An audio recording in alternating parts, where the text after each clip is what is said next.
Hello, all. This is Dswank, and I'm in real life, obviously. And I thought I would answer some of the questions that I got for my 100 subscriber video question call. Then this is the actual answers, and this is all the specials. So, yay! Okay, well, it's kind of sad. I actually only got two questions via my question call, and I got one request from a close friend of mine. Um, so, uh, first question was actually from Fuzzeh, which if you haven't seen any of those videos, it's I have a couple of collaboration contests with Fuzzeh in Space Engineers, and he has a channel of his own with a Space Engineer survival series. So go check his stuff out. I'll put a link in the description below. But his question was, what basically what YouTubers influenced me the most, and it's kind of hard to point to just one because I hadn't even thought about doing Let's Plays. I had a rough, ephemeral thought of what a Let's Play was. Um, and my last year in college, I had a lot of free time because despite me trying to get a job, I couldn't find one. And I had one class my last semester. So I had a lot of free time. And one of my roommate was watching a, uh, a Nintendo Let's Play by a YouTuber named Gaijin Goomba. And so I stumbled in, saw him watching that, asked him about it, and he was watching one of the 3D because he playthroughs, and he has a severe issue with a lot of games because he's colorblind and has some other vision issues, significantly colorblind. And so I I talked to him about it for a little bit, and he watched somebody else who was doing a Binding of Isaac's playthrough, and I was like, okay, well, whatever, and went back and to my room and was working on uh, building a ship in uh, well Kerbal Space Program. I was trying to build a the Calnus from Star Ocean 4. And the problem was every time I could not get the landing gear to work right and lift the plane off the ground. So I could get lift. Once I was off the ground, I could get lift and take off and fly. I either my landing gear were too far back or they weren't far enough. Well, they were too far back because I couldn't get the nose to lift up. But if I went straight off the runway, I'd crash. Well, I wouldn't crash, I'd take off, but I could never get straight off the runway. I'd peel off to one side and bad things would happen. So, I started looking up kind of how to do things in Kerbal and stumbled across a YouTuber named Scott Manley. And he has a lot of videos on Kerbal. He has several playthroughs, and I really enjoyed it because he also threw in a lot of space facts. And that was a fun video to watch, series to watch. The Interstellar Quest, I believe, was the first series that he did, that I watched at least. And that was fun, and I stumbled across even more of his videos. And then from that, I stumbled across Aaron and Sage and Tazoo in the end of their first season, I believe. And or maybe it was the beginning of their second, or somewhere in their second, but I know they hadn't started their third season. So I'm watching. I was watching that, and I thought, I wonder if you, because, well, they influenced me to get Space Engineers, and I enjoyed Space Engineers. I hadn't thought about getting it up until that point, and I've enjoyed it quite immensely. So they succeeded in advertising for Keen. But then I was thinking, there's one game series I'm probably, because I had all three systems from Xbox 360, PlayStation 3, the Wii, that era, but I'm probably never going to get a hold of the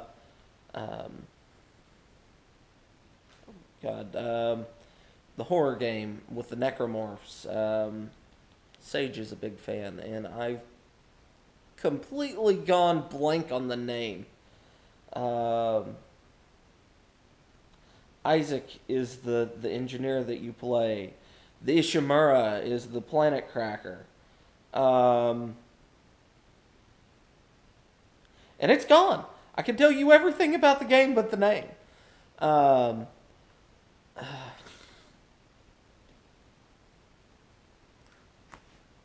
Not coming to me. Dead Space. There we go. Dead Space. Is that right?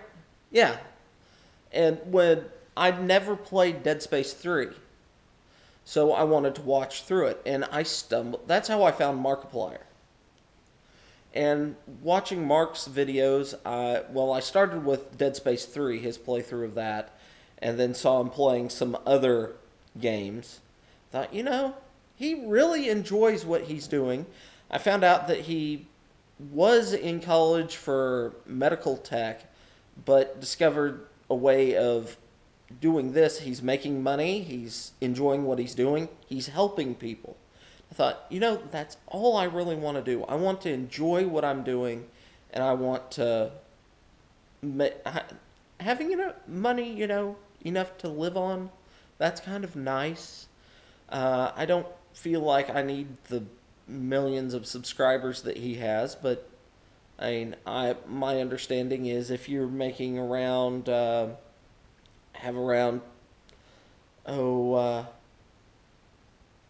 somewhere between 100 to 200, maybe 250,000 subscribers, you're making somewhere around $30,000 in real world. That would be nice. That's I wouldn't mind making more, but having subscriber count in that area would be nice, and views associated with that. But from him, I discovered Jack. From Aaron's group, I discovered Captain Shack. And I've enjoyed that. But there was one thing that stood out, and it was a comment that Sage made talking about older video games. And it wasn't even that old of a game, but he was talking about how bad the graphics were and how he was afraid of watching it. He may even have been talking about a couple of movies during that time frame as well.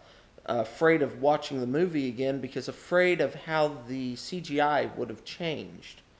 And I thought, that's kind of silly viewpoint. At least I found it silly. And there's a lot of great games out there that have story to them. And I thought, if people aren't going to play them because bad graphics, maybe I could play them. And they might be willing to watch something with bad graphics. After all, people still fawn over the Transformers CGI Beast Wars, and that had some horrible CGI in it. But I mean, it was good for its time, but comparatively now, it's kind of painful to watch.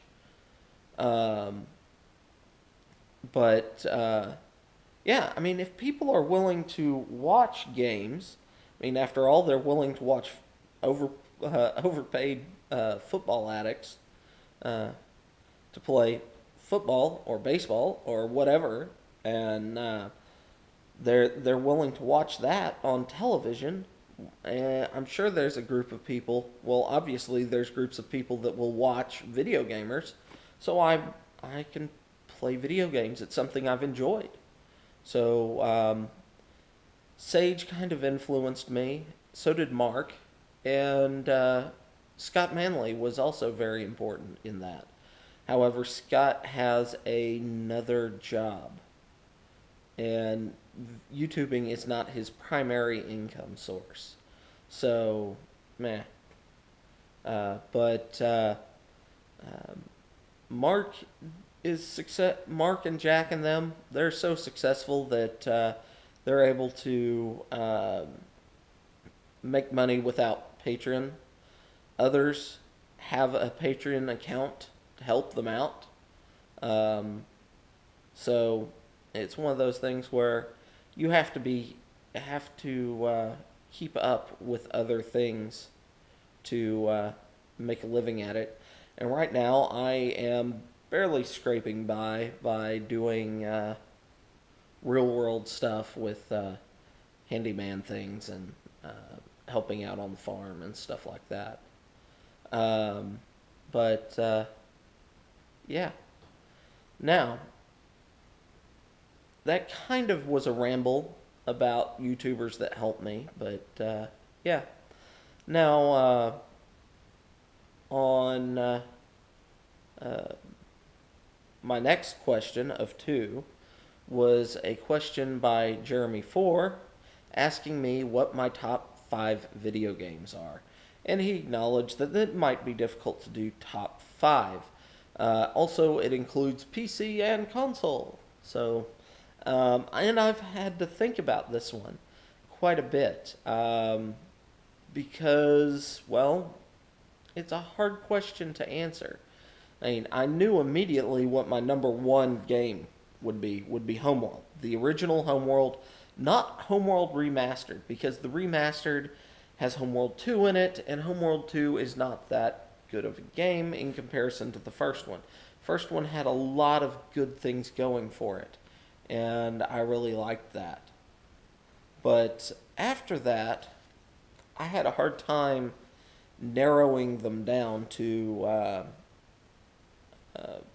5 or 4 more, because I knew Red Faction would need to be in there because I enjoyed Red Faction quite immensely. Um, I knew Final Fantasy VI would need to be in there, okay? Because I love that. That was a fantastic game. I played it on the Super Nintendo. It was fun. Also, Arcanium of Steamwork and Magic Obscura. I have a video on that. That would have to be on there. But then there were other games for like the Super Nintendo and the Nintendo 64 and those games that I love. I love those, but I'm already at 4, so I'd have to narrow all those down to 1.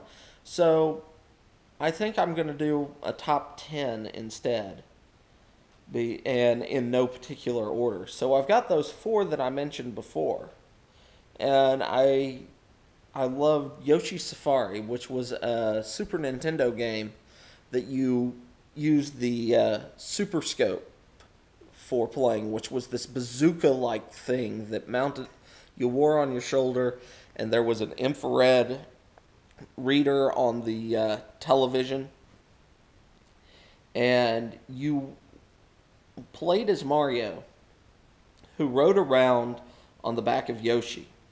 And it was kind of an on-rails shooter. And so that was fun. As was, of all things, Mario Paint. Because, one, you could create music. They had a MIDI player in it that was really fun to mess around with. And they had a game where, in Mario Paint, you played with the Super Nintendo mouse. So you had a mouse that you clicked around, and it had a game in it that, you had a bug that was the bad guy. The main boss spawned kind of at the beginning, and you were a floating hand with a fly swatter, and you swat the flies and the stinging bugs, and if you got hit, the hand would let go of the fly swatter, turn towards the screen, so it was kind of like, rah! And there was a face in the palm. Sorry about that. There was a face in the palm of the hand, and it just, rah, and it was fun. Let's see. So then I'd say Vigilante 8 would be on the list. I had that for Nintendo 64, and I'd probably say the first one is better than the second one. Second one had a lot of interesting features, but the first one was a lot more fun in general for me. So I really liked Vigilante 8. It was fun. And then there was a game, and I don't remember the full name. It was like Top Gear 6 or Top Overdrive or something like that. And it was a racing game. And it wasn't that good, honestly, as a racing game. You had a lot of vehicles in it, and it was fairly simplistic, but what was fun, my sister and I we'd create our cars, and if you raced backwards once around the lap, you actually would have to race forwards 4 times to win. So that was kind of interesting. So my sister and I would race backwards until we were the only 2 left on the map, because once people passed the finish line for the final lap, they disappeared. Or the AI did. The players did not. So we'd wait until they finished. Is that right? Or did they stop? Whatever. They weren't racing. So we'd do that. And then, before that, we would prep our cars for the track. So if it was a snow track, we'd usually do white or something like that. Or black if it was at night. And then we'd take turns, and one of us would go and hide in the map. And the other one would try and find us. And if you were found, you could be tagged. And you had to be tagged, your car had to blow up, because you could hit the opponent's car and blow up their car if you did enough damage. And that's how you switched whoever was in trouble, and they would respawn, of course, but and you'd go out, and how you'd win is, so you'd hide, and either they gave up, or if they found you, you'd race to the finish, and if you could finish before they blew you up, you won. But if you blew up, the other person would go and hide, and you'd have to go find them. And they wouldn't backtrack in the race number of laps. So if we had 4 laps to go because we went back 1. So if I completed 2 laps before I blew up, all they'd have to do was complete 2 more um, before before they won. So you had to be faster and faster and faster, stopping people from running after you found them. So it was fun, and it was a fun game, and it was something that we didn't play at all the way you were supposed to. So that was enjoyable. So 2 Super, 264, 4. So I've got 2 more games in my top 10 in no particular order. Um, let's see. Uh,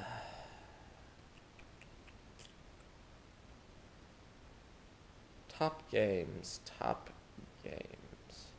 Well, open world game. First true open world game where you could go around the entire place, do whatever, was actually a Western game for the GameCube called Gun. And I really enjoyed that. That was fun. You went out, you shot things, and it kind of opened me up. If it hadn't been for Gun, I probably wouldn't have bought Crackdown and or any of the other open world games I've played, and I really like them. I probably wouldn't have bought Fallout 3 if it hadn't been for Gun. So there's that. And then the last in the list, Valkyria Chronicles. And Valkyria Chronicles is a very interesting game. I bought it when it was like $19 at Walmart for the PlayStation 3. And if it wasn't for that game, I would have felt ripped off with the PlayStation. I really didn't feel any of the games were worth the price I paid for the console. None of the other games that I had, they were good, but they were like, okay, how does this stand out? How does Resistance? I mean, it's a fun game, but it just didn't stand up the same because okay, mechanically it was equivalent to Halo, in my opinion. You had a lot of fun with it. It was equivalent to a lot of the other first-person shooters.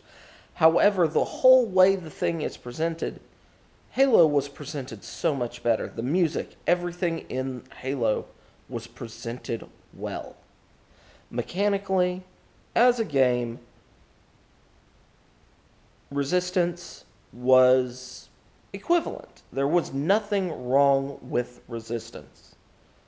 But its presentation was severely lacking. It wasn't bad, but it wasn't good.